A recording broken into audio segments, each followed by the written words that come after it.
Good afternoon and welcome inside Shane Holmes Arena, inside Genesis Place. We're live in Airdrie, Alberta for the championship game between the Mountain View Mavericks and the Winnipeg Blizzard. The Blizzard, their hopes and dreams almost came to an end yesterday, but the Silvertips would beat the Rebels 13-6 to put the Blizzard into this championship game against the Mavericks. Both of these teams ending up 3-1. I believe, correct me if I'm wrong, my broadcast partner Mohammed Joma joining you from here inside Genesis Place. We'll be back shortly after the anthem.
Well, once again, welcome inside the Shane Holmes Arena in Genesis Place. My name is Keenan, along with my broadcast partner Mohammed, as we bring you all the action for this gold medal game. Both these clubs, Mo, are heading to the Founders, but we still got to find out who's going to win the gold medal. Yeah, and I think it's going to be a very interesting sort of strategical game here with the Blizzard taking the round robin game 4-3, and it was the Blizzard sort of playing the Mavericks style of lacrosse. They were really good in transition, got a number of breakaway looks. Swan was tremendous in that game, as was Isaby. And we'll see what type of game we get here between two teams that can play a few different ways.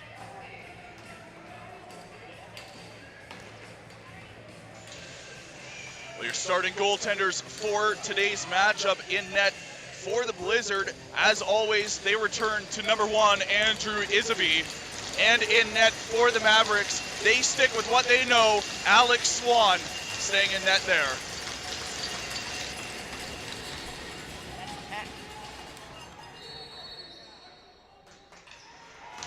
You are actually right about that, Mohammed. My apologies there. I totally have that wrong.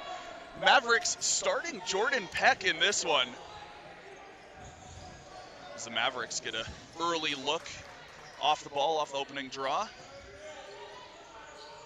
Passing it around the outside. So as mentioned before, the Blizzard were almost out of this game, and quite frankly, I don't think they expected to be here. I think they expected the Rebels to beat the Silvertips, as the Blizzard needed at least a 3-goal victory yesterday if the Rebels had beat the Silvertips.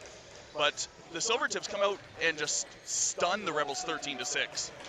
Yeah, no, that game last night, the Silvertips easily their best of the tournament. Got a better performance from McDonough, and their shooters like Jared Norris were red hot. The Blizzard now with the ball on the far side half boards, passing it up to the top to Ty Woods. And a cut onto the inside, and a shot, and scores! Seth Delarond puts the Blizzard on the board early, just over a minute into this one.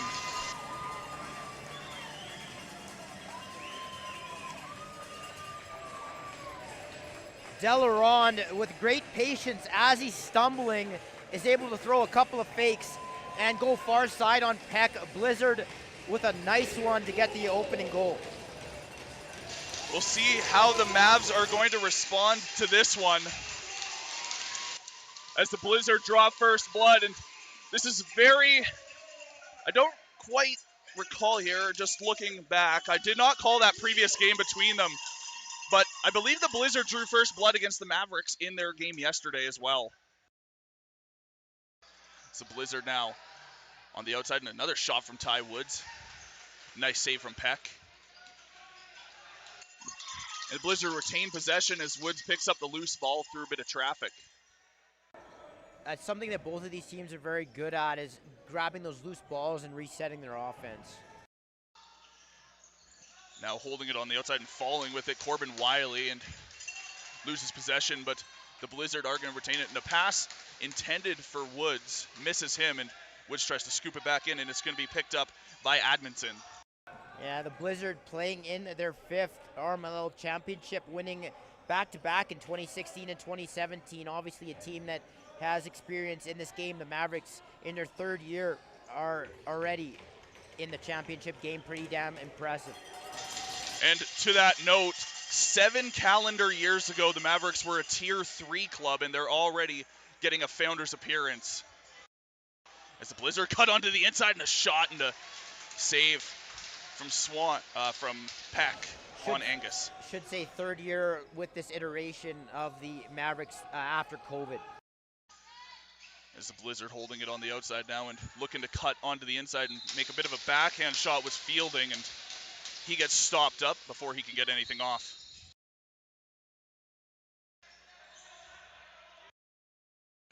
Mavericks in center. Bring it across, and currently holding it Sutherland. Sutherland up to the center, looking to wind, pass off, and a shot from the outside that misses the net from Mikulak. Mavericks retain possession. They got 6 seconds left on their shot clock, and just going to send it on net is Devin Gardner. You don't believe the Mavericks are without 2 of their biggest guns, Hildebrandt and Muratori, out with injury. And we'll see how that affects the Mavericks as this game rolls on. So far, they're in a 1-0 deficit early in this game. 16:34 to play in the gold medal game. As a shot from the outside as Angus cuts towards the middle, and Peck with the save. And Peck making the start here. He was really instrumental in their 2nd game of that Chill series that got them into the Larry Bishop. Came in for Swan, down I believe 4-1 at the time, really shut the door and helped the Mavericks punch their ticket into the Larry Bishop. The Mavericks with possession of it, and on the floor now, Mavericks pulling an AP for this game. Number 4, Luke Catadall.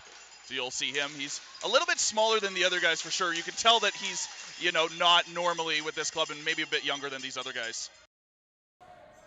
Yeah, and the Blizz, a team with a lot of size, not an easy team to jump in against by any means. As now the Blizzard are going to lose the ball on an opportunity down in the Maverick zone, and running it quick up the floor is going to be Painshad. He's going to drop it off for Delinsky. Delinsky, hard shot from the outside, save by Isby. Yeah, the Mavericks offense right now missing a couple of key components, maybe a little bit disjointed, settling for some shots from the perimeter that are on not the greatest angles. Now Banco brings it in, Jordy Banco, just on the close side boards here, passing off to Catadell. And now on the far side half boards and spinning around with it is Gardner, trying to shake off his man. He does, as he gets a little bit of assistance with it. 11 seconds left on the Mavericks shot clock. As just a bit of a scoop pass that bounced on the floor to Gardner, and Gardner couldn't cut between his 2 defenders that were on him, and the shot clock is going to expire. Yeah, the Blizz defense really playing pretty strong lacrosse, keeping everything to the outside and sort of funneling the Maverick offense into the corners and forcing them into bad angle shots. Blizzard now with possession. Angus is going to cut, streaking and diving, and a save from Peck. Jordan Peck, obviously that first one goes in, but he's been pretty solid here with a few big saves, keeping this one at 1-0. It's the Mavericks bring across center, and going down off the ball is going to be Sutherland. No penalty forthcoming. Definitely could have been a penalty. I was fully expecting one on that play there as the Mavericks try to get a shot from the outside from Gardner, and it gets nothing and ends up in the far side corner. Now ripping another one on net, but Isaby has the answer once again as Isaby is showing that he has not been tired out as the Blizz now playing their 5th game of this tournament in, I mean, practically 48 hours, 52 hours. Yeah, and that's I think one of the most common components of these teams that have competed in this tournament is they've all had quality goaltending throughout the year and through this weekend. Admonson brings it into the middle and passes off to Delinsky. Delinsky's going to wait for some reinforcements and try and get around his man. He finds a little bit of a spin move in the lane, and he takes a stick up high. I'm surprised there's no call there, but play's going to continue, and he drops it down low to the back for Baumung, and he's going to just send it up into the roof as the shot clock winds down.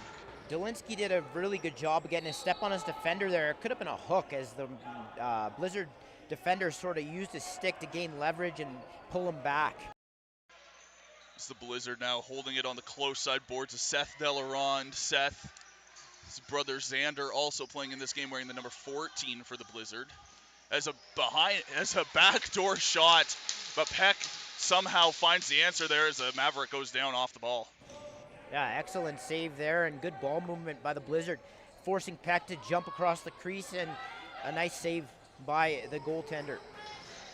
As the Mavericks are going to lose possession of it just behind the Blizzard net, and the Blizzard are going to run it up along the close side boards, and being covered by Catadell was Parker Lee, and Lee is just going to drop her back for Woods and go for his own change, and Woods is going to stop up and pass over to Angus. Angus drop off, and a bit of a fake pass there from Xander. I think he might have been wanting to go to Woods, but he didn't quite see the lane that he wanted, so he opted to keep it as Angus, a hard shot from the outside that I think caught a little piece of Peck, and now the Mavericks moving back over.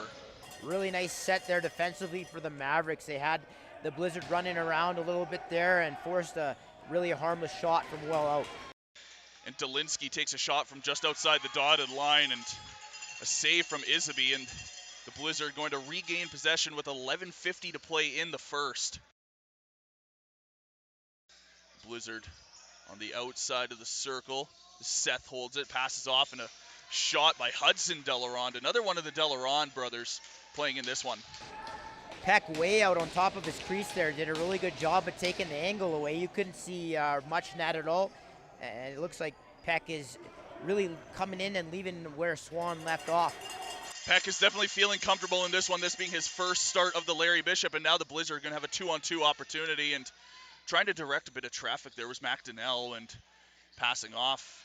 And the Blizzard just looking to set something up on the outside, looking to cut in is Will Angus, and Angus is going to pass to the far side half boards. Blizzard looking to cut in now. It's the other Angus brother of Andy. Ball was knocked loose, and Will gets pushed into the boards. They're going to award this ball to the Blizz. Yeah, not playing the ball there, not the smartest play. The Mavericks had them where they wanted them. That shot clock was winding down, and now the Blizzard get a reset. So Blizzard going to get this one restarted on the far side half boards by the captain. He's going to pass off to Wiley. Wiley looking for a lane. He's going to cut, and it's going to be knocked loose. A nice defensive effort by Payneshaw to knock that out, but the Blizzard going to retain possession of it, as now trying to move it around the outside and a cut inside for Will Angus, and he's just getting manhandled by 3 Mavericks, and still finding a way to get a shot out of that one was Hudson Delarond. A nice effort by him to read that play. And again, the Blizzard jumping on the loose ball. We've seen that a few times here. Really good on the O-gate, getting extended possession. And we're going to have a penalty coming up from behind the play as a Blizzard player goes down, and we're going to have Isaby head to the bench for the extra attacker for the Blizzard, as the Blizzard are going to try and get one here as Peck just passes him, and that's going to be the official call. It looks like it is going to be a slashing, so the Blizzard are going to get the first power play opportunity of this one. Yeah, and I don't know if I can stress enough how difficult it is when you haven't really played all tournament. And I never was a goalie, I was an O-gate guy, but it really stands, like the concept stays the same. Like when you haven't played all tournament, and you're thrust into a moment like this, it can be very difficult mentally, especially as well as Swan has played. You're stepping into some big shoes. And you know what? I think Peck deserves a lot of credit so far. We're only 10 minutes in, but seamlessly making that transition, playing solid lacrosse here for his team. He's been sharp here early. Well, explore Fort Saskatchewan, discover a place where family fun meets opportunity. Visit their historic downtown scenic parks and River Valley. Work in a thriving community and play where every moment is memorable. Visit, work, and play in Fort Saskatchewan. And at Vimy Lacrosse, excellence is the standard, led by some of the province's most decorated and experienced instructors who are dedicated to molding well-rounded student athletes. Vimy Lacrosse is a fusion of sport, academics, and personal growth. Unleash your potential with Vimy Lacrosse and explore the academy by visiting vimyedmonton.ca/lacrosse. So the Blizzard power play, we're going to see what they have in store here. In general, I don't know how much movement I've seen from them in terms of trying to get inside. I feel like they settle for a lot of perimeter looks, but let's see what they have in store. As Seth Delaronde is going to quarterback this power play, is taking a low shot, cutting in was Ty Woods, and a nice job by Peck to read that one. And now you're seeing a Maverick penalty kill that's been excellent all tournament long. They're going to need a kill here. And Peck threw that one into the rafters. I don't think he intended to, but it's going to give the Blizzard a reset off possession, and a missed pass that's going to cross the half. That's going to be called an over and back. So it's going to be Mavericks ball, a minute 32 left in their penalty kill. Yeah, the Mavericks do a really good job, like I've said many times, of exploding up and forcing those quick passes on the blind side, and you saw a little bit of that there, just an errant pass. The Mavericks on the close side boards with it now is Sutherland. Sutherland, he's not getting much assistance, but cutting in short-handed and missing the stick of Mikulak.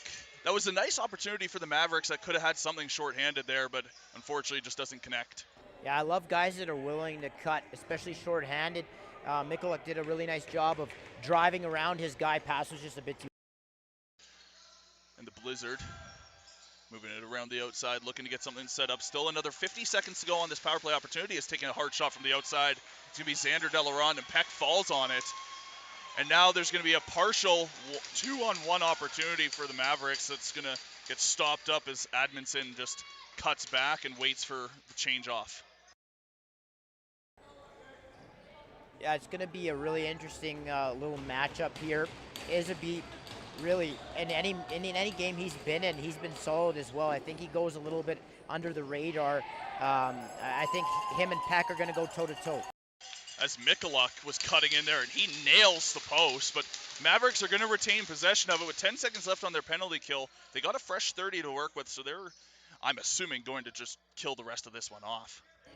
What I like about Isaby is he's got a really wide stance. He takes up a lot of the net, even though he's not the tallest guy.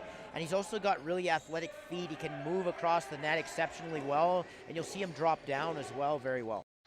As Mavericks cut in and a low shot there from Sutherland that Isaby had the answer for. And to your point, Isaby, like, I'm looking at his stance when he faces us and barely anything as the Blizzard comes streaking in, and a nice job by Ouellette to try and get a shot off. And Peck is just going to send that one down.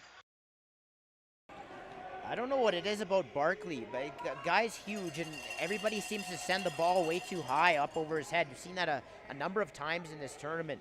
By far the tallest Maverick, and he always seems to get met with bad pass.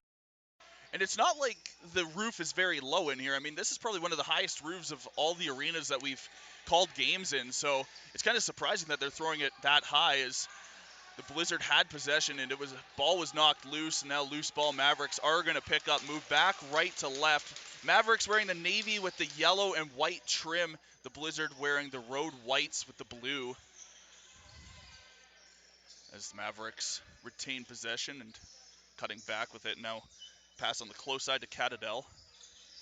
It's Catadell across to the other side, and a hard shot from out far by Gardner, and Isaby with a easy shoulder save, but Mavericks are going to pick up that rebound in the close side corner and looking to Catadell down low, but he can't quite get it there, and the Blizzard just a shovel pass to Tate Peterson, and Peterson and the Blizzard are going to have a 2-on-1 opportunity here, and tucking one home. It's going to be Xander Delaronde, but they're going to call it no goal.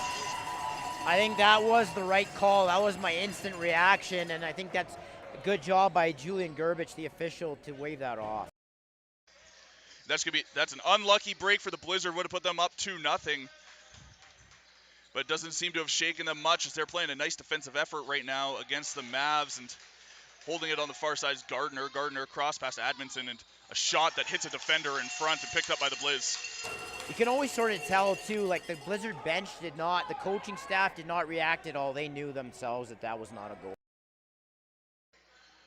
Now the Blizzard moving it on the outside once again, cutting into the close side is Woods. Woods, he's got Wiley setting a pick for him, and unfortunately just lost his man, and Woods is going to regain it back off a pass from Seth Delarond.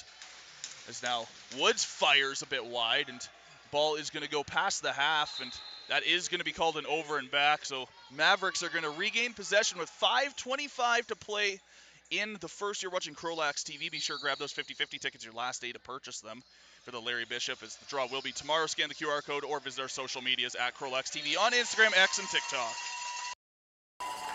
You know what? Listen, the Mavericks doing what they do here. Down a few players, they're hanging around here, and that's what I think that coaching staff and Trey Christensen would have said before the game. That's all they need to do. As now the Blizzard cutting in is Evan Fielding, and Fielding getting a opportunity there, and Mavericks now with possession moving back. Yeah, they're putting themselves in position to succeed here. As long as they're within striking distance, they're always going to be dangerous. And now ball loose in the far side corner, and we got about 2 Mavericks on 1 Blizz, and somehow the Blizz do come away with that. And now it's going to be an odd man opportunity here in favor of the Mavericks. Blizzard, a very consistent team. If you look at their games throughout the year, I don't know, almost never did they get blown out. They're almost always in the game. And the Mavericks, what's scary about them is they almost always have a huge period. And I know I've talked about that on the broadcast as well. And I know that's one thing that I'm sure the Blizzard are going to be looking for. I mean, the Blizzard did good in the round robin, being able to hem them in, preventing them from having that.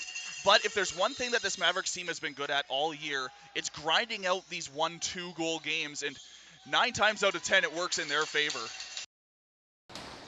Yeah, highly unlikely you're going to see either of these teams, lose by even just 5-6 goals, like a moderate defeat. They both play a lot of close games. Blizzard do it in a more consistent way where they're kind of like evenly paced throughout the game, whereas the Mavericks, like I said, will kind of go off in a period. Now Mavericks holding it, and cross pass to nobody on the far side, and ball loose and going to be picked up by the Blizzard. Moving back left to right with it is going to be Parker Lee. Lee covered by the AP of Catadel, and going to just be a bouncing pass off to Wiley, and a couple tic-tac-toes here as it ends up with Hudson Delarond, and quick pass off and covered by 2 defenders as ball just shoveled over to Wiley, and Wiley is trying to wind up with 6 seconds on his shot clock. Mavericks playing a nice bout of defense there to knock that ball loose and prevent the Blizzard from starting anything. Excellent defense there by the Mavericks. They recognized the opportunity for the double. The ball wasn't moving, and Barkley and his defensive partner are able to box out Wiley. As now the Mavericks are able to cut in. They're going to say he stepped in the crease, and that's definitely a good call by the official there, as the Blizzard are going to regain that, move it back left to right. Wyatt Hofer with it now, and Hofer is going to cut back around the line and pass off, go for a change himself as Seth Delarond holds it now. Delarond had a wide open lane shot and scores! Seth Delarond, that's his second of the game, puts the Blizz up 2-0. We just talked about excellent defense by the Mavericks. That was not an example of that, as Delarond got just carte blanche to go underneath his defender, and the big man can fly. He's got really nice feet. He can really run with power. He went to the net, and Peck must have lifted his stick up a little bit, found the 5-hole. That was just an unfortunate defensive breakdown for the Mavericks. Just nobody saw Delarond and covered that lane, and the Blizzard make them pay. 2-0 with 2:33 to go in the first. Referee signaling to one another. And we're back underway. Blizzard going to win the ensuing draw, picking that up is Lafreniere, and Lafreniere is just going to drive his way in pass Payne shot, and he's just going to drive past 2, maybe 3, and almost knock down a defender as he's holding the ball. Nice job by him. He's going to send it way back to McDonnell, and McDonnell cross pass. Looking for the outlet there, and now a hard shot from the outside and scoring it. Evan Fielding, 3-0 Blizzard. It was a little difficult to see from here, but I believe that he went high to low. I think he bounced that off the floor. I think that went 5-hole once again on Peck. And if there's one goal Peck's going to want back after, it's going to be that one that he'll want back. So, but a nice job by the Mavericks here. And unfortunately, we'll see how the Mavericks can respond. Blizzard gonna win the draw. Ball loose, and the Mavericks are gonna pick that one up. With it now is Ryder Istis. Istis holds it, passes off, goes for a change of his own. Now Gardner bringing it in, winding, firing, and looks to go 5-hole there on Isaby, but Isaby just dropping down low. And you mentioned earlier, Isaby does a really nice job of filling out that net and dropping down when he needs to. Very athletic goaltender. One of the most athletic that we've seen in the Larry Bishop is looking for an outlet pass there. Was Harnack, but couldn't make a connection. Yeah, he's the type of goaltender, I think, too, that gives his defenders confidence. He's very, you can hear him talking, you can hear him engaged, and he's always ready to sort of make that jumping, save across the net when he has to. Very athletic, great feet. Now the Blizzard moving it around the outside, and a pass that was intended for Xander Delaron misses his stick, but he's able to pick up that loose ball, and a fake behind the back pass, and now makes a real one over to Angus on the far side half boards, and Angus just winds and fires, and an easy save for Peck. Yeah, there's a lot, only a minute to go here in this opening period. I think it's important for the Mavericks to start getting a little bit more of a flow on offense right now. Again, they really haven't had a whole lot from inside. As making another save is Andrew Isaby, and I will say, it's not like the Mavericks have played very sloppy in this period. They're just not getting the looks past the Blizz defense that they want to get. Yeah, no, exactly. It's not, the Mavericks they're not turning the ball over. They're not, throwing errant passes really for the most part. It's just, yeah, they're having trouble penetrating, the defense of the Blizzard, and the Blizzard are using their size nicely to sort of force them into areas of the floor that they don't want to be in. Is now the Blizzard going to try and mount an offense with 17 seconds on the game clock, 13 on the shot clock, looking at a 2-second differential. So the Blizz going to throw one on net that goes wide. A player knocked down by the Mavericks, and the Blizzard are going to take a penalty late in this one. Gives the Mavericks 7.4 seconds to work with, a power play time heading into the first intermission. Yeah, an opportunity here for the Mavericks. Obviously, this is probably going to carry into the second period, but this is going to be an opportunity for them to gain some traction offensively, gain some confidence, which is huge in a game like this, or any game really. And, about the Blizzard defense, they're not even though they're very big, they're not overly physical, but what they do is they're very sound positionally. Like I said, they take top side away, they funnel everything into the corners, and for anybody who hasn't played this game, that's what you want to do. You want to have their shooters decrease their angle to the net. As Baumung gets it restarted and a couple passes across, and a nice one-time opportunity by the Mavericks to end that one. And there's going to be a bit of pushing and shoving after the whistle, and a headbutt thrown, and the refs are going to send a penalty, I think, after. There's a bit of rough stuff here, and now going down is Wyatt Hofer, as that was Hayden Sutherland that he literally just threw a headbutt at him. Like, I don't know what happened there, but a bit of rough stuff to end this first. Yeah, I don't see an arm up. Do you, Keenan?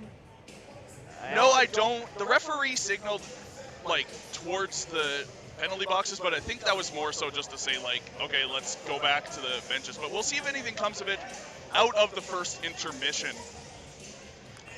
Yeah, no, I think that it's possible that obviously because the horn rang, they might have just said, hey, this is a penalty that's going to take place at the start of the second. Yeah, we'll see what that ends up being called, but yeah, there was a little bit of a headbutt there. Referees are having a slight discussion, but that will do it for the first period of the gold medal game through 20 minutes of action. The Blizzard up 3-0 on the Mavericks. You're watching CROW LAX TV. Thank you so much for tuning in. My name is Keenan, for my broadcast partner, Mohammed. We'll be back with the second.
Welcome back inside Shane Holmes Arena in Genesis Place as we get set for second period action between the Mavericks and the Blizzard, going for the gold medal here at the Larry Bishop Memorial Cup. And now, Mo, we've learned out of that headbutt at the end of that last period, the Mavericks take a 5-minute roughing penalty out of that. So that's a rough call for them at this point of the game. Yeah, and even though it was sold, I would say it was definitely a penalty. I probably would have leaned toward the 2-minute roughing call, but they get 5, and it comes at a very bad time. They had the power play, had a chance to get some momentum, and now they're going to have to kill off at least 3 minutes of the power play after this 4-on-4. And they still had almost the entirety of that power play left. They still had 1:54 left of power play time, so not a good thing for the Mavs. So we'll play a bit of 4-on-4 action here from inside Genesis Place as the Blazers are going to gain possession off of the opening draw of the second. Passing it around, and Woods has it now on the far side half boards, passing the far side corner, now finds its way up to Angus in the middle. Angus trying to find an open lane, cuts back and passes off, and winding and firing is Woods! And Ty Woods puts one home to put the Blizzard up by 4. Yeah, nice release there from Woods. I think, he did a good job of pulling it back to the short side, by the knee of Peck. Probably one that Jordan would want back, but you know what? You're not going to stop them all, but that was from distance. That was just a nicely placed shot by Woods, and now the Blizzard are up by a quad, and the Mavericks are going to have to claw their way back into this game, as this is, I believe, one of the biggest deficits the Mavericks have had to face in this entire tournament. Yeah, I think, like you said, that 5-1 trail to the Rebels, and they came back and won that opening game. Obviously, this has a bit of a different feel to it, though, right now. So now the Blizzard holding it on the outside is Andy Angus, as Angus winds up, fires and scores! Andy Angus, that is now their biggest deficit. 5 goals, the Blizzard up 5-0. And it looks like Swan has jumped off the bench and ready to come in. Another outside look, gets past Peck, and you know what, I do feel for him. He played very well in the opening 15 minutes. A little bit of a rough start to the second period, and it's going to see Swan come in. Yeah, you can see Peck and throwing down his equipment in frustration back on the bench, and understandably so. I mean, your team's down 5-0 now, and it's not like you played horrible. Like you said, he was stopping some good balls, but unfortunately it just ends up being Swan's turn now. And you can't put it on, really, can't put it all on Peck. The Mavericks really haven't possessed the ball a whole lot or generated a lot of quality chances. And when you do that, you're walking a fine line. So Mavericks now with that ball on the far side half boards with it currently is Baumung. So he's going to run it in and get a shot off, and a save by Andrew Isaby, and a couple players are going to go down. We'll see what the official call is here, and a couple referees with their arms up. It looks like it might be a Blizzard penalty, I believe, here. Maybe a CFB, a check from behind, maybe a cross check. We'll see what ends up being the call. Roughing is the call. Personally, I think that would have been more of a check from behind rather than a roughing, but yeah, I'm surprised at the official call there, but I don't know how severe. I didn't really see the hit, so whether it was a 2 or a 4, I don't know, but yeah, I definitely thought it'd be some type of cross check. So Mavericks now have a bit of power play opportunity. 4-on-3 now for them. Really nice release on the shot there by Mikulak. He pegged the bar on the far side. That was technically back in there as Swan gets away. He picked the ball up and stepped back in the crease, but referees don't call it. Mikulak grabs that puck, or ball, sorry, and brings it in. Blizzard bench really wanted that back in call. I mean, understandably so, but now the Blizzard are going to get their man back. We're back to 4-on-4 for a little bit here as Isaby makes a nice save on a long shot from the Mavericks. It is nice that you can throw in what has been, in my opinion, the the goaltender of the tournament in Swan, and that's nothing, you know, Isaby is right up there as well, but Swan has been absolutely terrific. Blizzard taking a shot as he cutting in front to the inside was Hudson Delarond, and now the Mavericks are going to work quick in transition here. Pass across and trying to get cut off right now by Wyatt Hofer. You know what's especially impressive about these two goaltenders is they're playing in a time where the ball moves so much better than it used to, and they're playing in a time where goaltenders are few and far between, quality ones anyway. And so these two guys you're seeing right now, I think you should be taking in how good they really are, because it doesn't come around all that often anymore. So now it's going to be called an over and back, so we're going to get Blizz ball now with 17:08 to play. Still another 26 seconds of 4-on-4 time to play. As Angus has it on the outside of the dot, and he's going to send one in as he cuts in towards the center. Ball is going to end up in the far side half boards, and ball's still loose. Nobody really seems to have the edge on that one, and the Mavericks are going to end up coming away with that. Next 10 minutes of this game are everything. If the Mavericks can narrow this back down, you know, like let's say 3 in that time period, you know, that's going to give them a real shot. But if not, this game's probably going to get suffocated away from them. Mavericks holding it on the close side is Riley Banco, as Banco looks to find a passing lane and circle around his man, but he doesn't. He ends up taking a shot that just hits a defender in front, and Mavericks going to send it into the roof as the shot clock comes to an expiry anyway. So Blizzard are going to gain possession again as they have 1 minute and 18 seconds of power play time to still work with off the 5-minute roughing for that headbutt at the end of the first to Sutherland. Blizzard moving around now, and the Delarons, and then cutting in and streaking in with Seth Delarond, and a couple players go down, and referee's going to blow it dead for a minute as the guys are standing up. Mavericks outlet pass that was intended for Admonson from Miras. Couldn't find him. Blizzard going to just pick that up. It's nice to see Amundsen back in the lineup. He's a guy early in the tournament I really liked. He's been out of the lineup the last few games. I'm not sure if that was injury related or what, but if it was, that's a key addition back to the Maverick lineup.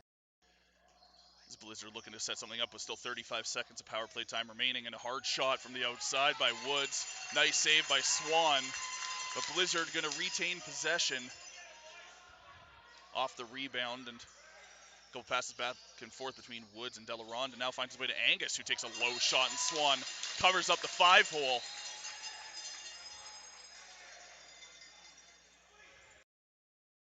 So looks like the Mavericks are going to get another kill, or at least a portion of a kill here.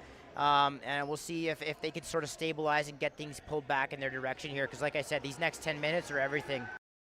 And a good thing for the Mavericks, killing off the entirety of the 5-minute penalty there, as the Blizzard now are going to get a partial break opportunity for Peterson, and he's going to just send it a little bit wide to Swan. Swan, I think, got just enough of a piece of it, but I think it was going to go wide anyway, as a Mav player is knocked down off ball and to be awarded back to Mountain View. As Barclay has it, and somehow, some way, Drew Barclay puts the Mavericks on the board. I didn't quite see how that got past Isaby. There was a cutter, and Barclay tried to lay it into him, and the ball floated in behind both the cutter and the defender and just sort of floated by Isaby. I don't think Isaby picked the ball up at all. I'll be honest, I lost the ball partway through there. Like, I thought Barclay was going to make a pass, and all of a sudden everybody's celebrating. Like, I did not expect that. Yeah, no, it was a pass. It was behind the cutter, and it just floated into the net. Isaby, you know, the ball is obviously going through bodies there, and as it missed him, as it missed those two bodies, it got on Isaby a little faster than maybe he expected. He didn't see it. This Blizzard trying to regain that 5-goal lead off a shot that ends up going over and back. So it's going to be Mavericks ball deep in Blizzard territory, a 2-on-2 chance, now 4-on-4. This Mavericks looking to pass around, and a shot that looked to go, I think he was trying to go over Isaby's shoulder there from Devin Gardner, but there is going to be a penalty coming up to the Blizzard. Yeah, you never know what could turn a game. Sometimes it's very strange moments or strange events that can really flip a game and give a team some momentum that they, maybe some energy and some life that they needed. And maybe that goal is it for the Mavericks and a bit of a turning point here. Now they go to the power play with a chance to double down on it. Carter Ouellette taking 2 minutes for cross-checking, and this might be the first chance that the Mavericks could start to mount a comeback as they take a low, hard bouncing shot that Isaby, I believe it hit his mask. The Blizzard going to come back with it now, shorthanded. And knocked loose, a nice defensive effort by Delinsky to knock that ball loose, and now still loose. Going to be picked up by Ethan Hildebrandt in Mavericks territory. And obviously the Mavericks, with a couple of key guys out here, their power play won't look quite the same. So it'll be interesting to see what they can pull off. Maybe have to go with a couple of different looks. Now Mavericks passing it around the outside, from outside the line, a hard shot there, and Admonton's shot gets stopped by a defender in front, and hunching down in pain a little bit there looked to be Wyatt Hofer, as I think he might have taken that one off of a bit of a sensitive area. You know, I talked about Luke Hildebrandt being out and Muratori, but I don't think Fancy is in the lineup either. That's a key guy on their offense. He's had some big games. He's a really, like, their biggest threat for me on their left side. So him being out hurts their power play for obvious reasons too. It's a Blizzard. Holding it on the close side is Xander Delarond, and Delarond trying to get around his man. He can't. He's covered now by 3 Mavericks. There's 5 seconds left on the shot clock. He's just going to have to send one on from out far, and it comes to an expiry before he gets a shot off. He's knocked down, and Mavericks are going to gain ball off the violation. Just slowly walking it in is going to be Brendan Harnack. Mavericks still have 20 seconds of power play time to work with, 15 on the shot clock, however, so they got to make at least one more before the end of this power play. Now at the top of the circle. On the left side, Admonton makes a shot that goes wide, and it's going to be over and back, and that will do it for the Mavericks power plays. That only has a remainder of 4 seconds left before the Blizzard come back to 5-on-5.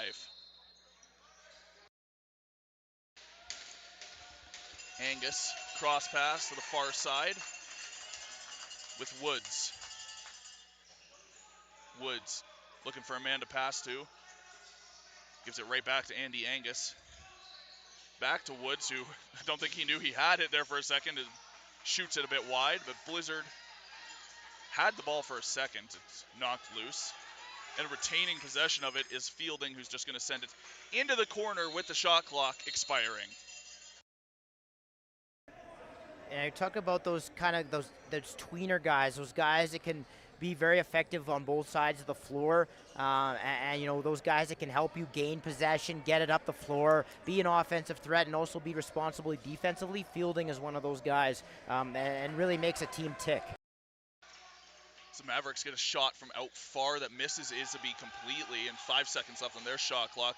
They try it again, and that one hit a defender in front, or defender got his body in front enough that just gets sent into the far side corner. Now the Blizzard are going to move it back quickly right to left.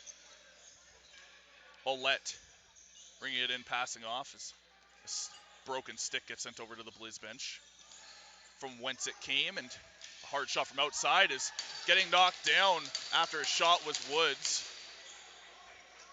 Swan with the save. Yeah, Swan coming in, stabilizing a little bit after those, you know, that little flurry at the start of the second. But the Mavericks, again, they need to get their offense going a little bit. Just a little bit too stagnant right now. Admonton, cross pass, and a quick one-time shot from Mikulak, saved by a dropping Isaby. That was much better ball movement. I really like that quick swing, and Mikulak was just faded too far over, and his angle was too severe to really be a threat there. I think the Mavericks are starting to find their groove now. Took them a little bit to get settled into this one, but now they're getting some opportunities as the Blizzard try to make a shot through traffic that doesn't find anything except backboard. As Angus now with it. Has a pick set, but still covered enough that he passes off to Woods, and Woods trying to make a shot through traffic that hits somebody in Swan. It just ends up in his stick. And we are going to have our media break for the second with 9:56 to go in this one. Explore Fort Saskatchewan, discover a place where family fun meets opportunity. Visit their historic downtown, scenic parks, and River Valley. Work in a thriving community and play where every moment is memorable. Visit Work and Play in Fort Saskatchewan. At Vimy Lacrosse, excellence is the standard, led by some of the province's most decorated and experienced instructors. They're dedicated to molding well-rounded student athletes. Vimy Lacrosse is the fusion of sport, academics, and personal growth. Unleash your potential with Vimy Lacrosse and explore the academy by visiting vimyedmonton.ca/lacrosse. And head out and watch as the Prince Albert Predators, Lakeland Heat, Swift Current Wolverines, Calgary Wranglers, and Southern Alberta Chaos battle to determine who will be crowned this year's McDonald Cup champion. Catch all the action starting August 7th in Brooks, or watch it for free live on YouTube. I think, Keenan, especially if you're somebody that's grown up with the game, that understands the game, that's played it, coached it, or even the average fan, I think one of the best things about this type of tournament is seeing, teams you don't get to see very often, like the Blizzard. Watching on a stream is not the same as being live in the arena, and so I think it's been great to see guys like Fielding, like the Anguses, guys like that bring so much to a team, that are so well-rounded. You get a better appreciation for what they are. Absolutely. It's the Mavericks in their first trip to the Larry Bishop, and now their first trip to the Founders Cup. Have that, and sending it and hitting a defender in front was a shot from Baumung, and now the Blizzard going to move it back quickly right to left. Holding it, Peterson. Peterson stops up, waits for some reinforcements. Finds one in Xander Delarond, and Xander's going to send it over, and a shot from far out from Fielding saves Swan. Another couple of guys that, you could throw into that category for the Blizzard. I really like what I've seen from Hofer in transition, and Woods has been a good two-way threat as well. Mavericks moving the ball on the outside once again. 13 seconds on their shot clock, and cutting in, trying to make a shot that goes pretty far wide was Devin Gardner. I don't think he quite got all of what he wanted on it. The Mavericks retain possession with 3 seconds left. They do end up getting a shot onto Isaby and retaining possession of it. A nice job by this Mavericks offensive core to put some pressure, sustained pressure on the Blizzard.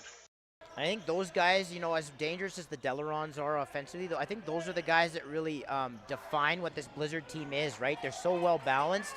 They don't have the most dynamic power play or maybe the most dangerous offense, but their team as a whole is dangerous. They have so many guys that can come out and provide that threat out the front gate in transition. As the Blizzard get a quick opportunity off the possession change, and Swan makes a nice save, but Blizzard are going to retain that possession, get a fresh 30 to work with. Angus now up top, cuts into the close side boards.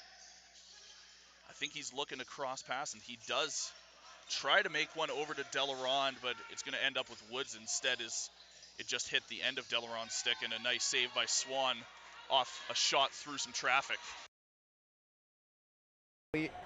I think it's important to give some of that credit for how well this team is run to their coaching staff.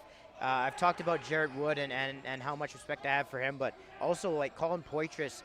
I remember I actually coached against him for a while. He's always such a smart, high IQ player, so having him on that bench to kind of run that offense, I think is a huge asset as well. Now the Blizzard would have potentially had a breakaway opportunity there, but the shot clock comes to an expiry. So ball is going to, however, be awarded to the Blizzard in the close side corner with 7:29 to play in the second. You're watching CROW LAX TV. Thank you for tuning in all season long. Be sure to subscribe, hit that notification bell if you haven't already, as we'll be live next season bringing you all the action from the RMLL Junior B Tier 1 circuit, as Swan sends one down and the Blizzard get it cut off by Xander Delarond.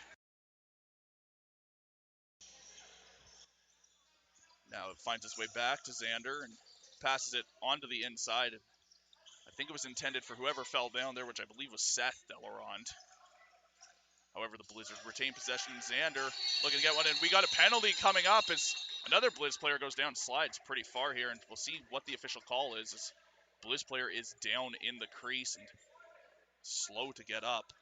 Well, they sort this out, Keenan. I think it's important to sort of point out, I think this game, another thing it does is it highlights how important coaching is in the sport of lacrosse. You have a certain way you want your team to operate, especially offensively. and sort of the culture you build is another big component of that. And these are two teams, or these are two of the better coach teams in the league, and I think that's a large part in why they're here and they've had the success that they've had. Official call is going to be to Trayton Mearis, 2 minutes for cross-checking.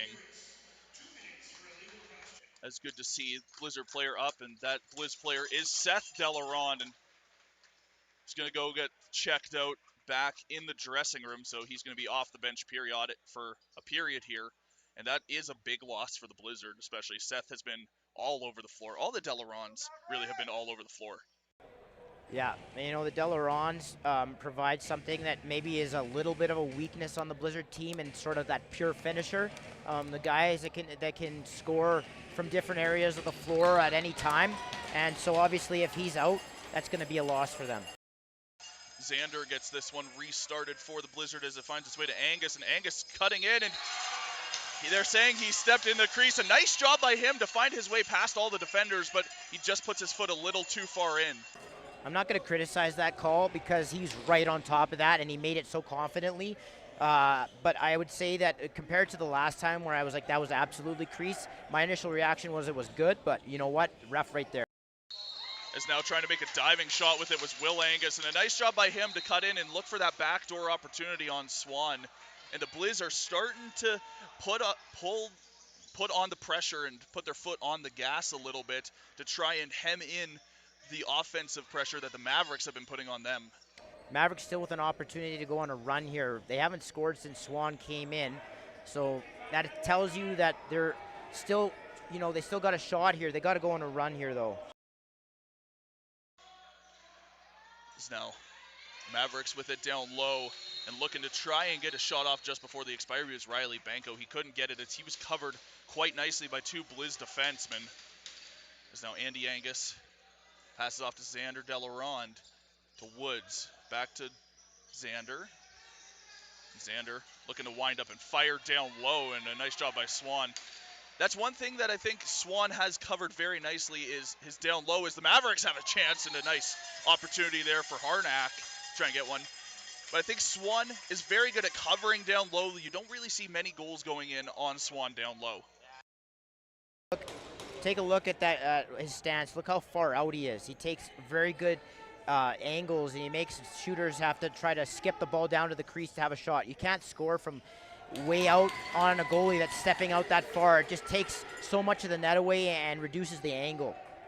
And that's something that you really only see in hockey, is a lot of goaltenders going really far out. And in lacrosse, it works quite well as well. And quite evident that Swan has been arguably the best goaltender in Junior B this season, as we're now back 5-on-5 with the penalty expiring to the Mavericks. They've got 10 seconds on their shot clock and putting on some offensive pressure, and a shot from out far. Nice job by Gardner, and Isby caught just enough of it. And then on the other end, Isby just makes it look easy. Like he's just so confident in net. I think the Blizzard really feed off of his confidence, and he's a huge part of how they operate. It's a tale of two goaltenders in this one. It's the Mavericks with it now. Just a little shovel off to Delinsky, and now finds his way to Admonson on the far side. Admonson trying to get around. I think those shot from out far. I think those are two guys, if the Mavericks are gonna sort of start to score here, two guys that I think maybe they do it in transition too, is guys like Admonson and Delinsky, guys that can handle the ball, get up the floor. That might be something that they really try to push here. I know there's fatigue setting in, but I think if the Mavericks come back, it's going to be through the transition. Now the Mavericks looking to hem in this Blizzard offensive chance. And a nice job there defensively by Ethan Hildebrand, who now had a partial opportunity one-on-one, but couldn't squeeze his way past the defender. So the Mavericks are just going to get set up on the offense. As Admonson with it now. Admonson being pushed out pretty far by Morden. Moving the ball around are the Mavs. Trying to set something up, and 4 seconds left, and a man down low, completely free and slamming the stick down in frustration. Looks like that was Luke Hildebrand. And the Blizzard get a nice opportunity going back the other way, and now the Mavericks are going to look to try and return the favor. It's a great save by Swan. Good job running across the crease with the opportunity. Swan making another strong save, and that pace right there, what you saw, the back and forth, that's what needs to happen. That's the pace of the game that needs to be going on for the Mavericks to get back in this game. And now the Mavericks had a nice backdoor opportunity, but just not putting it far enough to the right was Riley Banco, and that was a dangerous look for the Mavericks. And this game could easily be 5-2 as the Mav goes down off ball, and ball's going to be picked up by the Blizzard, and there's going to be a penalty coming up there for slashing. I don't know about that one, but... No, that was a good call. That was... Slashed him in the legs. It was just undisciplined, just kind of needless. Easy call for the ref. So the Blizzard going to have a 6-on-5 delayed penalty opportunity here, and taking a shot down low was Xander Delaronde, with the ball going over and back. That is going to do it for that. Mavericks going to go back on the PK.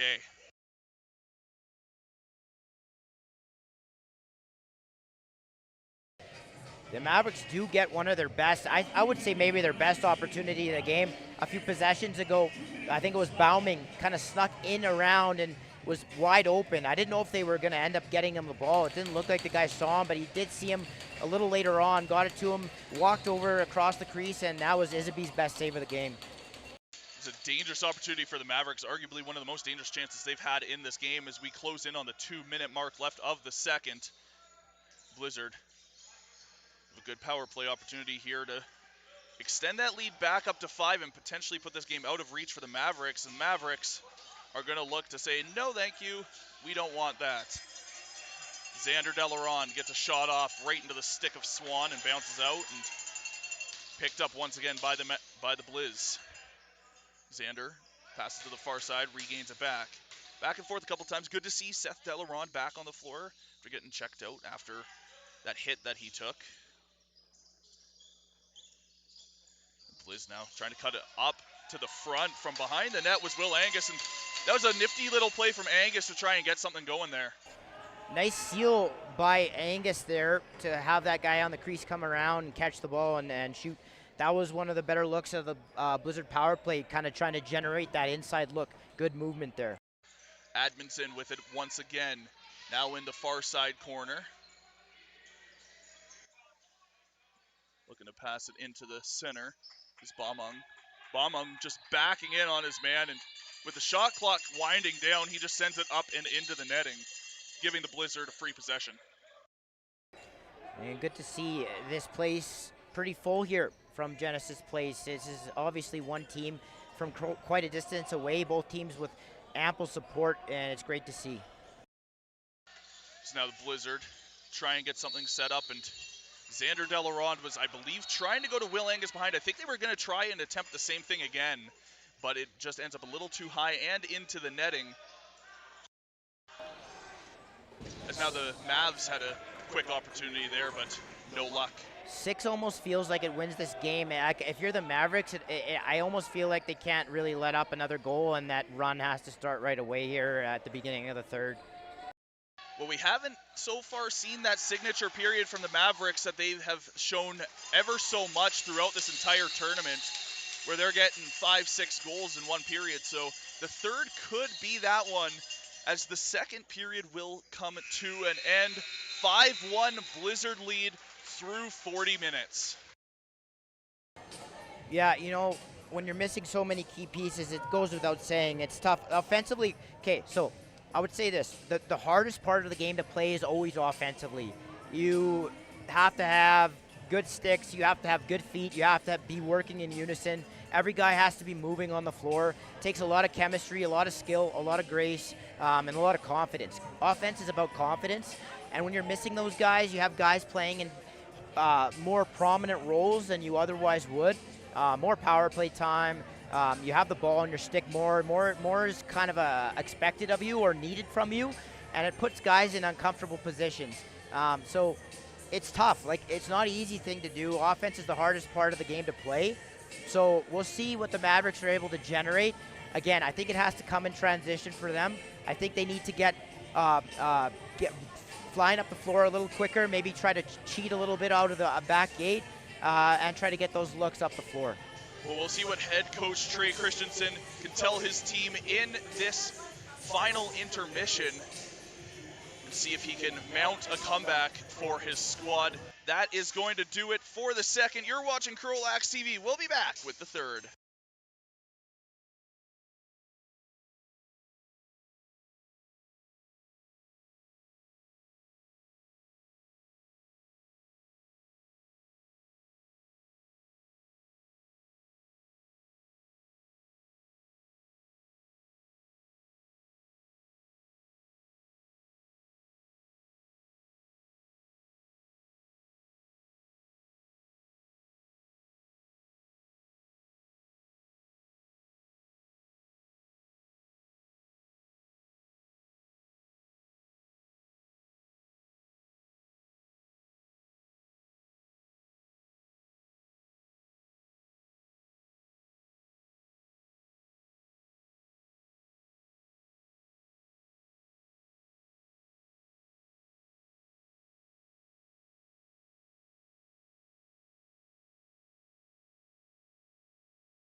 Welcome back inside Shane Holmes Arena in Genesis Place. We're live from Airdrie, Alberta for the final 20 minutes of the season between the Winnipeg Blizzard and the Mountain View Mavericks, this being the gold medal game of the Larry Bishop Memorial Cup.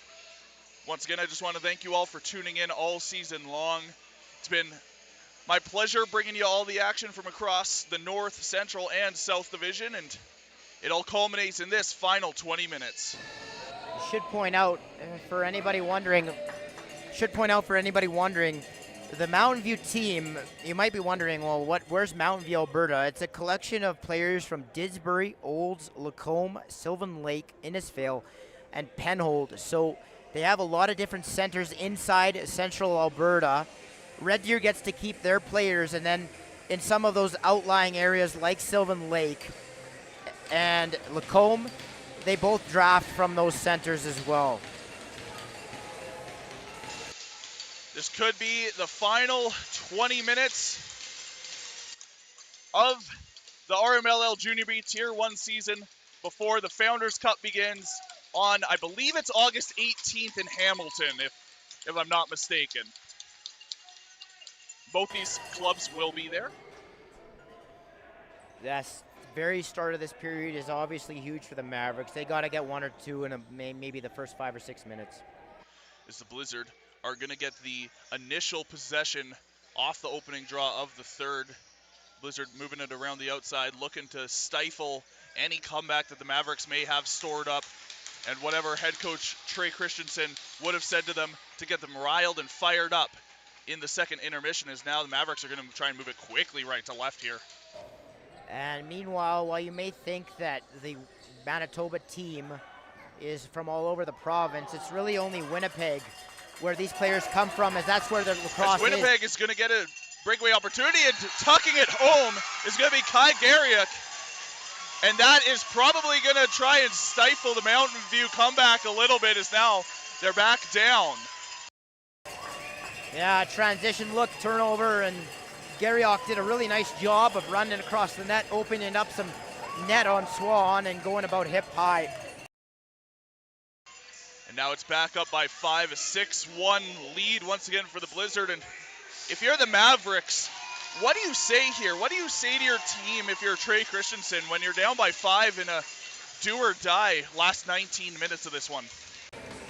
I mean, I think you're encouraging your players. Nothing like you're not going to change anything X's and O's wise. You just got to keep, put a positive light on it and remind them, hey, we're about to go to the national championship. We got to play our best lacrosse as best as we can down the stretch here. And I'm sure these two teams are going to meet once again once they get to Hamilton in a couple weeks' time, as now the Blizzard have possession, passing it off to the far side. And Blizzard are going to look to try and extend this lead further, as now a hard shot from the outside, bouncing off the floor by Hudson Delarond, ends up on the back of the net, and there's going to be a Maverick player goes down off ball. No penalty forthcoming. And Swan is going to send it down, and it hits the top of the boards there, so that's going to be Blizz ball. Yeah, usually Swan very good at throwing the ball. He had a ton of assists this year. Like I said earlier in the tournament, he's like 9th leading scorer on the Mavericks.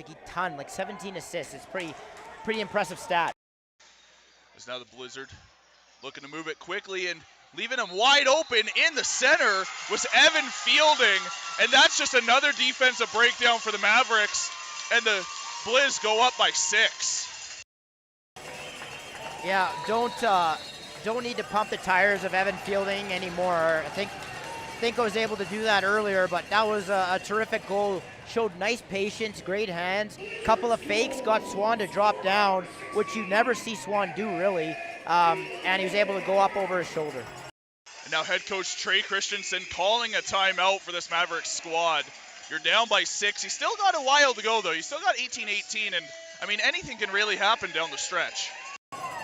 Well, you know what, and I just touched on it. I think the message is pretty simple. Look, we got 18 minutes before we're getting ready to prep for the Founders, through practices and whatever else. So, it's time to sort of reset and just give everything you have left. It's been a long weekend for these guys. This is their 5th game in 3 days. So for them, it's 3.5 days or whatever. So for them, it's just time to do what they can to pull together and finish off the best they can. That's the end of the timeout. Players heading back to their positions on the floor. We'll explore Fort Saskatchewan, discover a place where family fun meets opportunity, visit their historic downtown, scenic parks, and river valley, work in a thriving community, and play where every moment is memorable. Visit, work, and play in Fort Saskatchewan. And next year, the Fort Saskatchewan Rebels will be hosting this very tournament, the Larry Bishop Memorial Cup. We'll definitely have all the action for you covered right here on CROW LAX TV, but we still got to get through a whole nother season first, as the Blizz win the draw. And faking a pass was Xander Delarond, who now runs it in. And a pass that was intended across for Corbin Wiley misses his stick. It's going to be loose and picked up by the Mavericks behind their own net. Now going to run it quickly back up right to left. I think it is important to note, too, for people that might be wondering, the Innisfail Olds area isn't all that far from Airdrie, but the Mavericks did stay Friday and Saturday, and then some, who are a little further away in different centers stayed, but some of them did drive back and forth for the last portion of the tournament, which obviously adds to the fatigue as well. As AP Cadadel gets a shot off, and Cadadel gets shoved down to the floor on the close side boards by Dustin Morden, and ball knocked loose, given back to the Blizzard. And a nice job by Luke Cadadel to come in, playing his first game of this tournament as an AP, and it being the gold medal game for the Mavs. Yeah, I don't know if people who maybe have never played the sport quite understand, but lacrosse truly is one of the toughest sports to play. It just has so many different elements involved. It can be great. It's so graceful and full of skill, but it's brutal at the same time. It's very physical. It's grueling. There's grit. There's obviously, like I said, skill, talent. There's so many elements involved. Playing this many games in a short amount of time, I think head coach of the Shamrocks, Jason Crook, said it in his interview the best. He said, "This game is very difficult to play, and I try to make it as easy as I can on my players." As the Mavs are going to take 2 minutes for slashing. That one to Devin Gardner, so the Blizz power play is going to go back to work. So far, we actually haven't had any special teams goals in this game, which is kind of rare between these two clubs. These two clubs are more so known for some of their special teams work, as shoved down off the ball was Trayton Miras. Yeah, I would say both of these teams probably possess the two best penalty kills in the tournament. Keenan, would you disagree with that? No, I'd 100% say that is true. I mean, you don't see too many power play goals being scored against these guys, and I think that's just a testament to how well defensively both these clubs are and how well they match up defensively. As now Mavericks with a diving shot there, and was no good, as Isaby has the answer. This goes to I think this is all about coaching. I really appreciate how the Blizzard, like when a guy dives into their crease, maybe nicks their goalie a little bit, there's no intention to it. They don't jump on them. They don't start cross-checking them. There's no extracurriculars. They just get off the floor. I love that in a team, and the Blizzard do that very well. And not to say the Mavericks do that either. I think both of these teams are like that, but the Blizzard in particular, like I noticed that more than any other team, that they just run off the floor, continue with the game. His pass gets cut in the center from Admonson, and Admonson gets lit up in open floor. We'll see if no penalty is going to be called, but they are going to award it to the Mavericks. And something interesting to note that I've noticed through this entire season, the Mavericks are the only team in this league to actually have a goaltender coach. Their goalie coach, Noah Gooder-Zimmer, and I think that shows a lot in how well Alex Swan and Jordan Peck, by extension, have played in that position of goalie. Yeah, no, the Mavericks have poured a lot of resources into this organization, and talking to Trey Christensen before the game, they're fully intent on getting a Central Alberta Junior A team within the next handful of years, and I think that's sort of long-term plan, and those goals and those aspirations are something to be commended. Not everybody is willing to put in the time and the money and the necessary resources to build that type of program. And the Mavericks are willing to do that. Lacrosse is a priority, and you'd like to see that. Absolutely. As the Mavs are going to take another 2-minute penalty, Banco's going to sit for 2 for slashing. So 15 seconds of 5-on-3 time, followed by another minute and change of 5-on-4 for the Blizz. He's now looking to get something set up on the 5-on-3 before it expires here. And backdoor look. And a nice chance by Fielding, and a nice job by Swan to come across and cut off that opportunity. I think that sums up Alex Swan's tournament very well there. Incredible save. As Maverick player gets knocked down on the close side, that being of Harnack, so they're going to say it was a little rough, so they're going to award that to the Mavs. Very rare you see a goaltender of Swan's size be able to move like he can as well.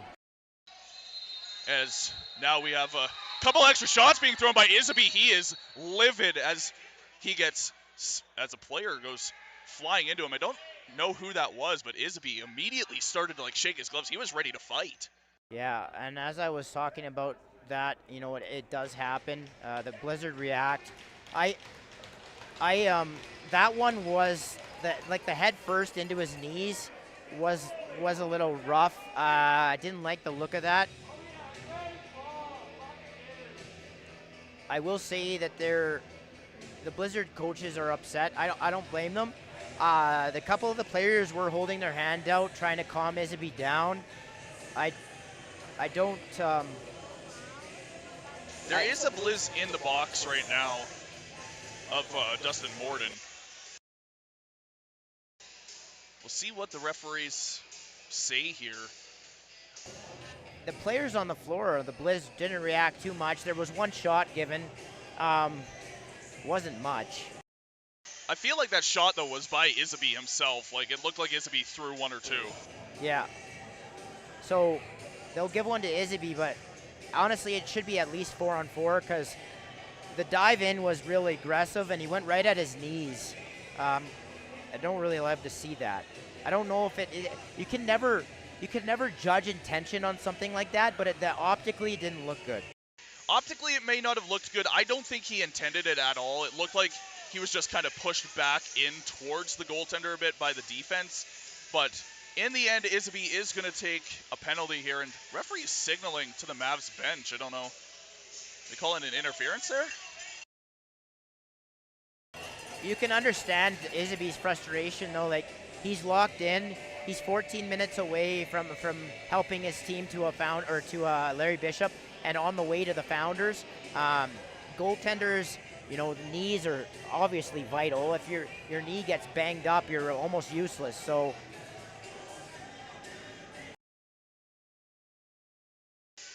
And head coach Trey Christensen, I don't think I've seen him this upset in a long time. He actually came down and he just threw his clipboard across the bench there. He is not happy. Having a good extended discussion here. Well, at Vimy Lacrosse, excellence is the standard, led by some of the province's most decorated and experienced instructors. They're dedicated to molding well-rounded student athletes. Vimy Lacrosse is the fusion of sport, academics, and personal growth. Unleash your potential with Vimy Lacrosse and explore the academy by visiting vimyedmonton.ca/lacrosse.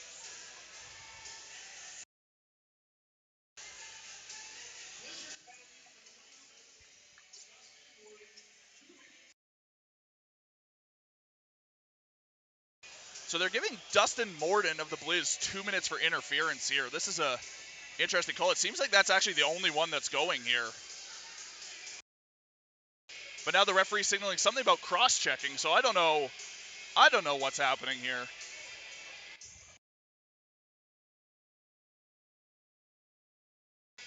Either way, we thank you for tuning in to this gold medal game. So 14:42 to play. Blizzard were on a power play at the time, leading 7-1. Like all the previous ones, you didn't see the Blizzard react. There wasn't anything to them. They were harmless. There was no intention there. That one, it looked to me, I'd have to see the replay, but it did look to me like Harnack launched himself forward. But again, you can't judge a player's intention, but I understand Isaby being upset.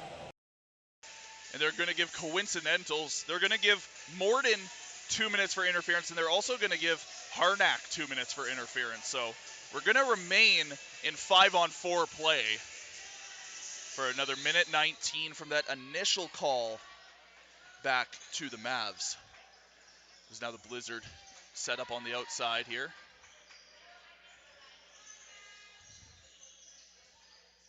To Delarond. The two Delarond brothers passing back and forth, and now to Woods, back to Seth, to Xander, to Woods, and shot down low that goes a bit wide. Ball's going to bounce pretty far out, and the Blizz almost preventing that over and back, and now the Mavs are going to move it up pretty quick here. That's Dolinsky, and Dolinsky gets a shot off, and nice save from Isaby. Keeps this a 7-1 game, and now the Blizzard is slowly walking in as 3 Mavs defenders are back. So they're going to let their guys get a change off and not try to push anything too quick or too soon. Blizzard looking to set up, still another 26 seconds of that power play remains, and a hard shot from Andy Angus, and Swan with the answer. Yeah, and this penalty or this power play ticking down here for the Blizzard. Once again, the Mavericks with a nice kill. The strongest part of their tournament, other than Swan, I would say, is their penalty kill. With transition, Swan, and their penalty kill, those have been the keys to success for the Mavericks. Now the Mavericks holding the ball in the far side half board, just waiting for that penalty to expire. Now back 5-on-5. They're just going to rip one with the shot clock down at 3. It does hit Isaby.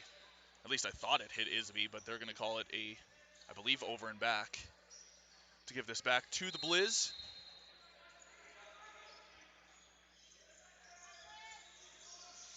It's the Blizz moving around. Wiley currently holding it, had a nice pick set there by Fielding. Now running it into the center and covered as Andy Angus as he takes a hard shot that goes just wide and ends up right into a Maverick stick. And the Mavericks have the numbers moving back, and the Blizz get back just in time to get on the defense. And I think you had mentioned this in last night's game 10 of the round robin, is that this second period is always good for the defending team because it gives them the opportunity to get back faster, because, I mean, you're cutting off how many ever feet that is with a guy coming in on the one gate and a guy coming out the back gate. Yeah, the second period is always the most difficult to defend the transition game because your O gate is so close to the opposition's net. You'll see teams that can really run and get out and get those fast breaks going, especially those teams that can outlet fast and get up and go. Their second periods are often most dangerous because you're so close to the net, out the O gate. There's now a hard shot by Woods. An easy save by Swan, and now ball loose in the close side corner, and coming away with it will be Seth Delarond. So now he's going to run it into the center. Man falls down behind the play. There's also certain teams and certain arenas where that's exaggerated. So like the Orangeville Northmen have always been very good at home in their second periods because they can fly out their gate. They've always had a good transition game. And tucking one home from far out was Seth Delarond as he jumps up a little bit and bounces it off the floor and goes past Swan. And the Mavericks are going to take another penalty, probably for unsportsmanlike conduct after that. But either way, the Blizz are up 8-1. Yeah, just to finish that point, the Northmen in Orangeville, who are vying for an Ontario Junior A title right now against Mimico, have always been really good in transition, and their gate is closer to the opposing net than normal. They're a team, a good example of that.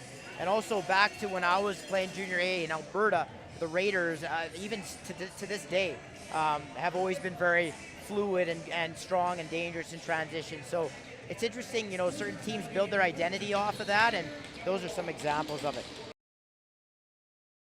And that's my apologies. I thought the referee had signaled to a Mav, but they actually sent the Blizzard off for 2.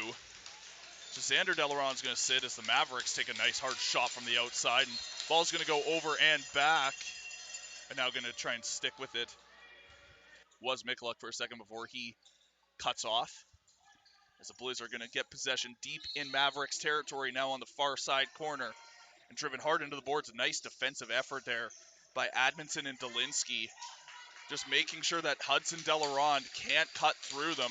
Doing a nice job of just pinching him in. Yeah, very nice double there. The Mavericks obviously needing to hurry up here, go and double and create the turnover. Dolinsky dishing to Sutherland. A couple back and forths with Baumung. Now looking to wind up and fire one, and it goes just a little high from Mikulik. As now Sutherland tries to send one off as it gets right to the end, and a good save from Isaby. So now the Blizzard move it back And cutting in, he's got a defender on him, but they're all behind him. And nice job by Swan there. It didn't seem like he really had to react at all to that one. It was just an easy routine stop for him. Yeah, I've seen a lot of that in this game, really, and I think the viewers probably noticed that at home. Both goaltenders are so calm and compact in their net. They often don't have to move a whole lot to make the save. Now the Mavericks firing one from pretty far out was Carter Mikulak, and it looked like that only missed the net by a couple of inches there, and now the Blizz are going to move it quickly back. As McDonnell brings it in and cuts back. Go get the change off. Blizz taking a couple of shots here from the Mavs D, and a nice little jumping move to try and get through a couple guys. As Angus, as Admonson goes down, and Angus still is able to throw one on, and Angus was being pushed back to the net a little bit by Istis. Yeah, right now if you're the Blizzard, I think you want to work the 30 and you don't really need a whole lot dynamic off your offense right now. Just protect the ball and don't let the Mavericks get out in transition, which is obviously they love to do. Now the Blizzard, they're going to have a breakaway opportunity here, but, well, it would have been one, but it unfortunately just misses Tyrell Gray's stick. That was a nice opportunity for the Blizzard, and they were able to beat that defense of the Mavs. Caught a lot of guys back, as now Wiley's going to try and bring it in, and I'm sure we're closing in here on a media break as we're at the 9-minute mark now of the third, as Seth Delaronde winds, fires and scores! Seth Delaronde, that's now his fourth of this one. I've talked in this tournament about how teams have shot a little too much to Swan's 5-hole. He rarely, almost never gets beat there, at least this week, this tournament. So to see one kind of go down there by through his stick, I think maybe he lifted it up a little bit, pretty rare. 8:57 to play in the third. Referees signaling to one another, and we're about to get back underway once again. The final 8:57 of this season. So Mavs up to Delinsky. Delinsky will slowly walk it in, tries to get a pick set there by Harnack. Delinsky, a little spin move. Can't find his way past the defender, so he's going to dish it back to Baumung. Now a couple quick passes, and the Mavericks have 10 seconds left on their shot clock, and ball loose. And that was a nice defensive play there by Tyrell Gray to make sure that Banco couldn't get any of that ball. Yeah, Blizzard doing a good job of staying consistently, tenacious on defense and not giving the Mavericks any life right now in a game that they can sort of bleed out with a 9-1 lead and 8 minutes to go. Hudson Delaronde tried to make a shot through a couple defenders. He didn't get quite enough of it. And Mav goes down off the play, and now we'll see. Referee is going to call a media break, but the Blizz are going to take a penalty here, and it's going to be Andy Angus who's going to sit for 2.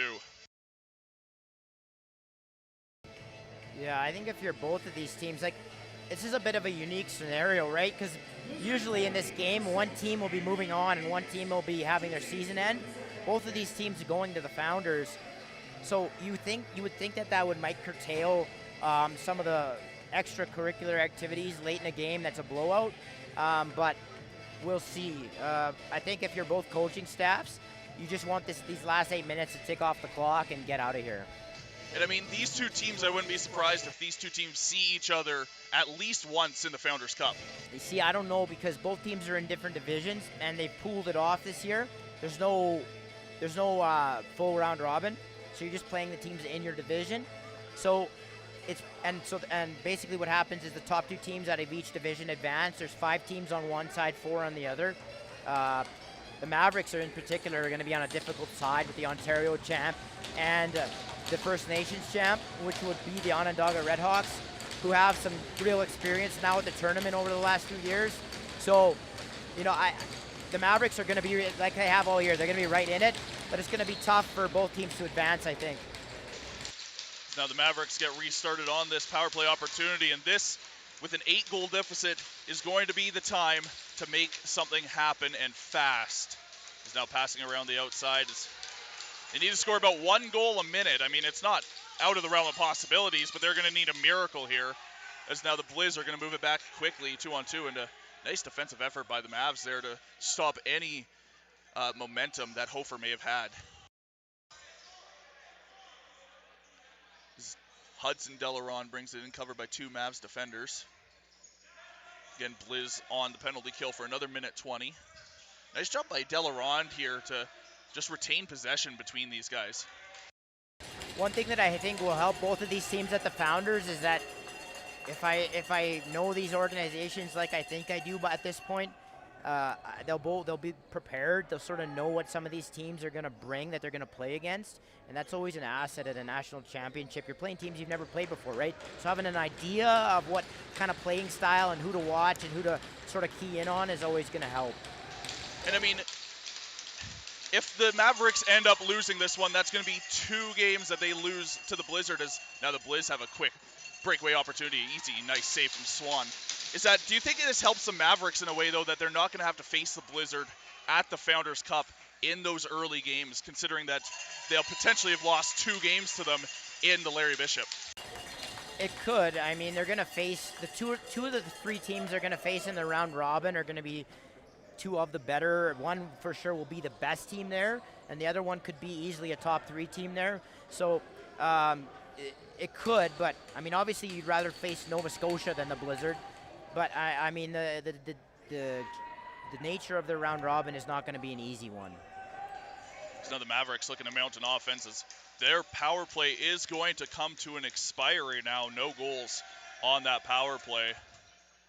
As now ball loose, bounces out of the close side corner into the far side corner. Mavericks retain possession with 8 seconds left on the shot clock, and a hard low shot that ends up in the crest of Isby. And that was a nice shot, perfectly placed from Sutherland.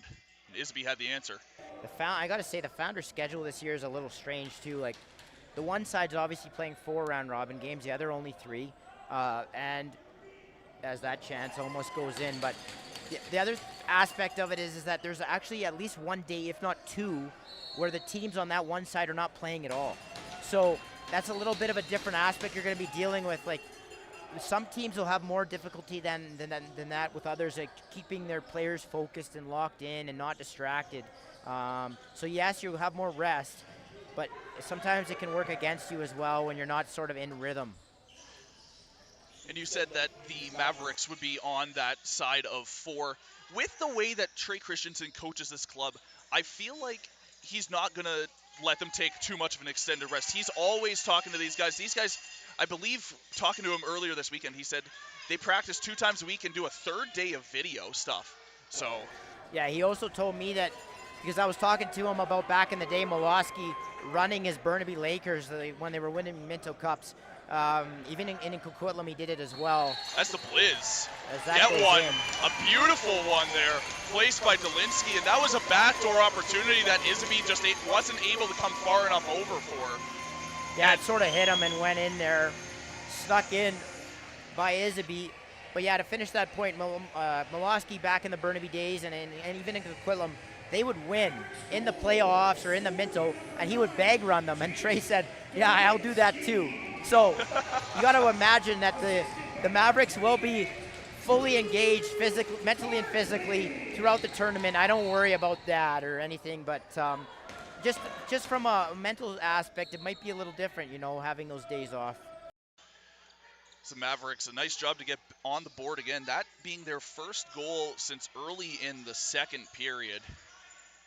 As the Blizz lead 9-2 still, and a nice job by Delinsky trying to get another one there. And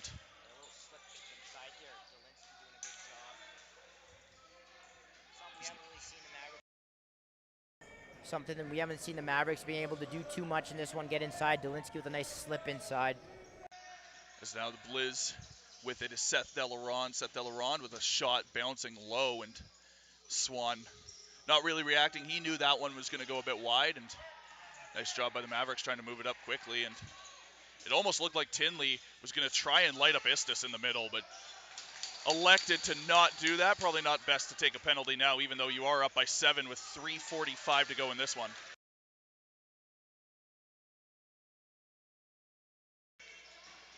As taking a hard shot from the outside with Sutherland that goes wide in a second chance opportunity, and Isby doing the splits practically on that save. Yeah, even in a 9-2 game, Isaby putting a lot of effort into that one. He looks a little shaken up after that. That's the last thing you want, though, if you're the Blizzard, is Isaby like hurt, like maybe pulling his groin or something in a 9-2 game with 3 minutes to go. It's the Blizzard pass across to the far side half boards. And now back down low in a shot that ends up right in the stick from Lafreniere. And the Mavericks going to move it back right to left with 3 minutes to play in the Larry Bishop Memorial Cup final. Yeah, again here, this is where you, both coaching staffs, just want a fluid game going back and forth. You don't want stuff after the whistle. You don't want extracurriculars. You just want this game to finish. As Isaby makes a nice save and passes it off to Aulette, who's going to bring it in, and he's going to try and get around about 2 or 3 defenders, and he's going to cut back in the far side corner and going to be rubbed out along the boards by Miras after he passes that one, and now Seth Delarond with it. And now one of the APs. Somebody actually lost a shoe. I don't know if we noticed that, but AP Catadel just lost a shoe on that hit, so just a shoe sitting down on the floor, and he's going to pick that up as he runs back to the bench. Don't see that too often. This is now the Mavericks on the close side with 2 minutes to go and a backdoor opportunity. And Isaby, nice jumping save there by him, just to cut off that life force there. Yeah, Blizzard bench, appreciate that one.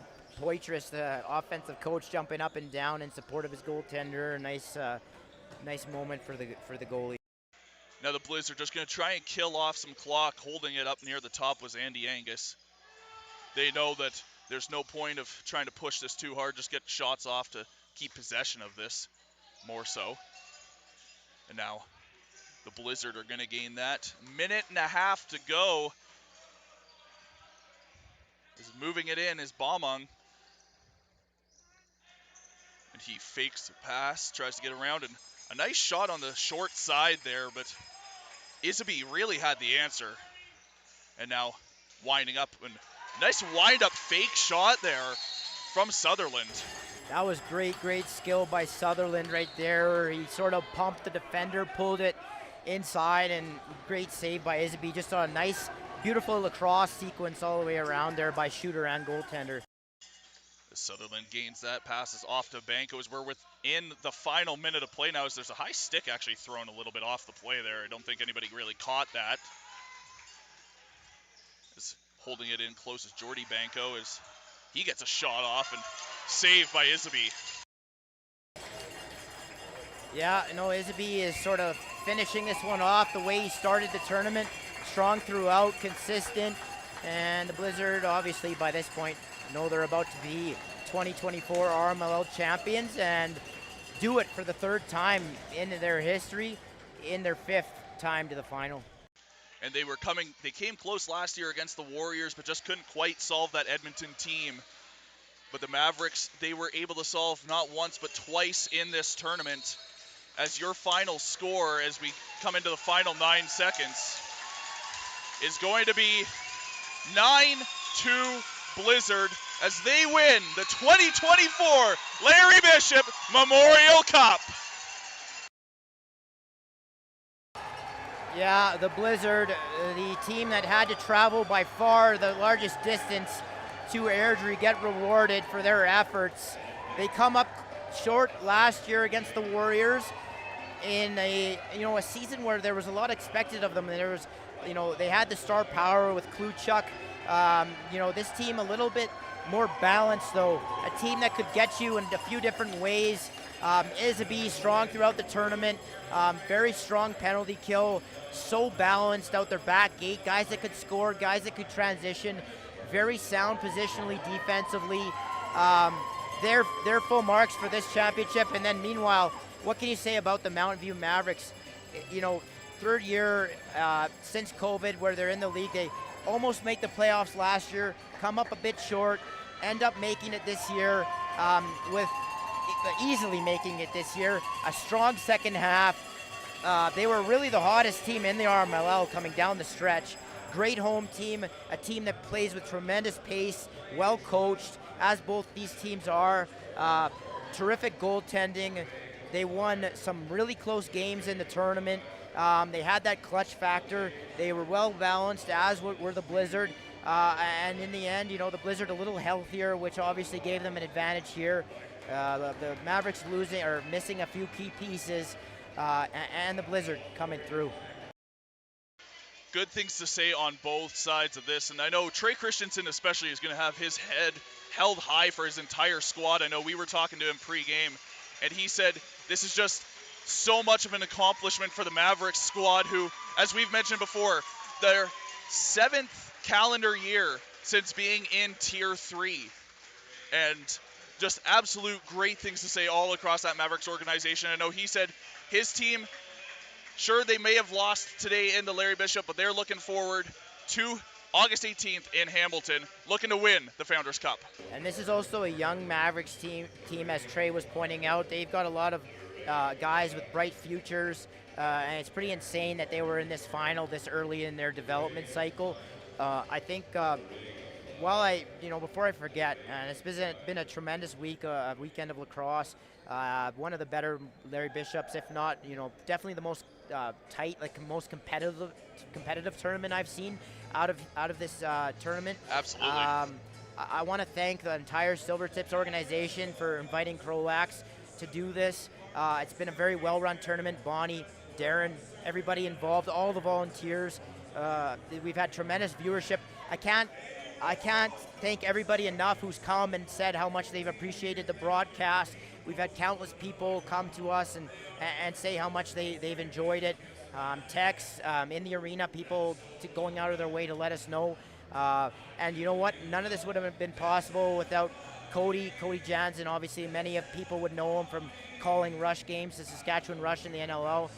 He was the one who had the foresight to start a lot of this, get us together. He's assembled people with different skill sets. I'm not a tech guy whatsoever. I could barely turn on my own phone. We got Eric here, who's very dedicated, and he's got a variety of skills. Keenan, very good voice of the game, can also help out in the technical side of things. Emmett, great on camera. He's got the zoom in mastered down. And then me, I guess I just know the game and I could talk. That's basically what I bring. So, I appreciate everybody tuning in. It's been terrific here in Airdrie. Great event here, and I can't thank everyone enough for tuning in. Well, for me, my name is Keenan, bringing you all the action from this gold medal game. Thank you so much for tuning in. From my broadcast partner, Mohammed Joma, Eric Kraus on your technical side, and Emmett on your camera. Thank you so much once again for tuning in all season long. And be sure to subscribe, hit that notification bell, because not only do we have the RMLL Junior B Tier 1, but there may be some things coming down the pipeline that are, well, let's just say they're big things. And also, this might be the biggest thanks of all. Thanks to Dave McGarver for making sure that we don't screw anything up and always being in our corner. If somebody has a complaint or whatever, Dave, we really appreciate you as well. As for the August Electronics Players of the Game are being announced, Mountain View Mavericks, it goes to number 6, Remy Pinchot.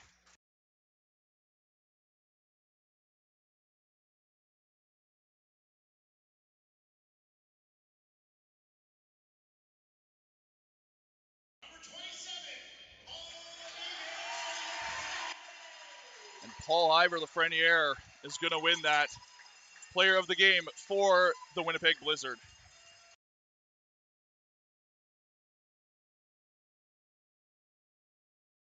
Obviously, we mentioned the Blizzard winning for the 3rd time, but you got to remember the last 2 times they won were in 2016 and 2017. So this one would undoubtedly be the first time for all of these kids to experience this. As someone who played this sport, there's nothing like you could score 3-4 goals in a game. There's nothing that compares to winning at this level. It's a great way to go into the Founders, and both of these teams are going to represent their provinces very well. As now we're going to have the presentation of the Larry Bishop Memorial Cup coming here shortly. But first we have the Jaden Summerfield Memorial Award.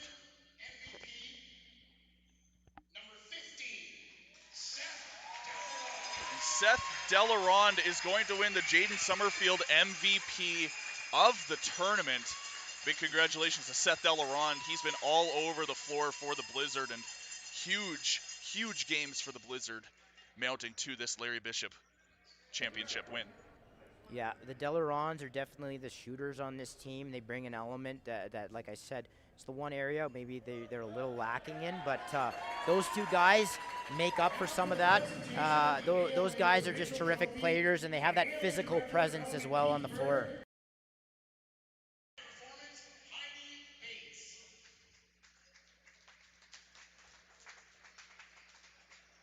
And we're just getting ready for the presentation of the banner and the cup.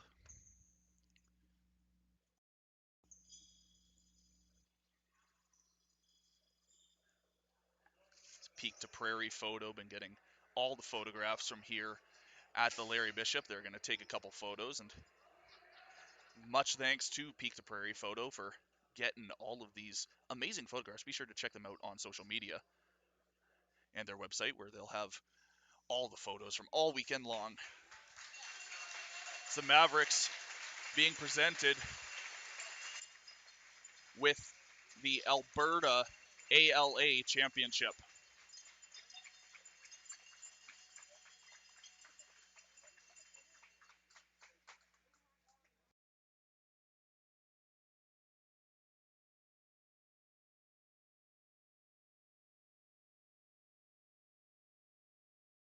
We got Mr. RMLL, Dwayne Bratt, wearing the right shirt too. He's wearing Mavs colors to present these medals. So congratulations to the Mountain View Mavericks.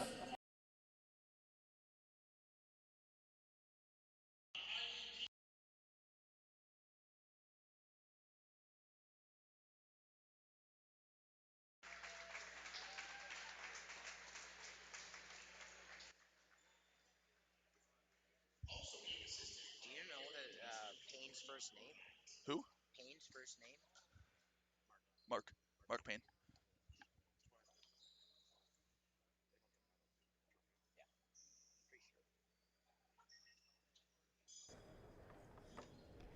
Also should give out a shout out to Mark Payne, the media man for the Mountain View Mavericks. He's out on the floor right now, done terrific work throughout the weekend for them. You can catch him on social media. He has a lot of player interviews. He covers the team very intensely, and I'm sure he'll have a lot of content for you moving forward as they go to the Founders.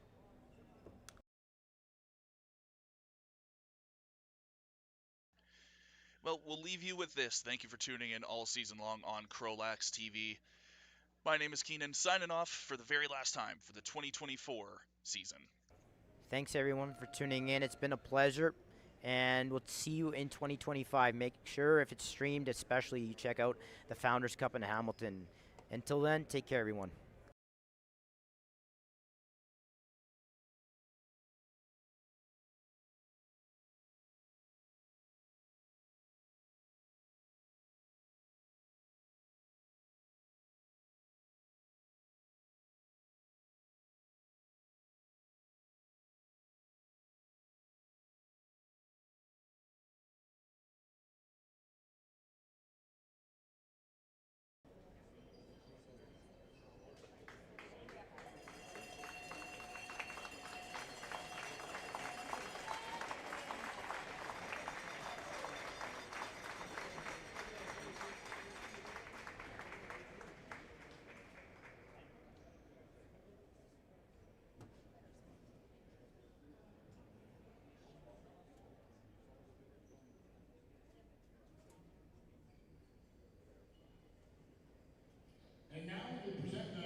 strength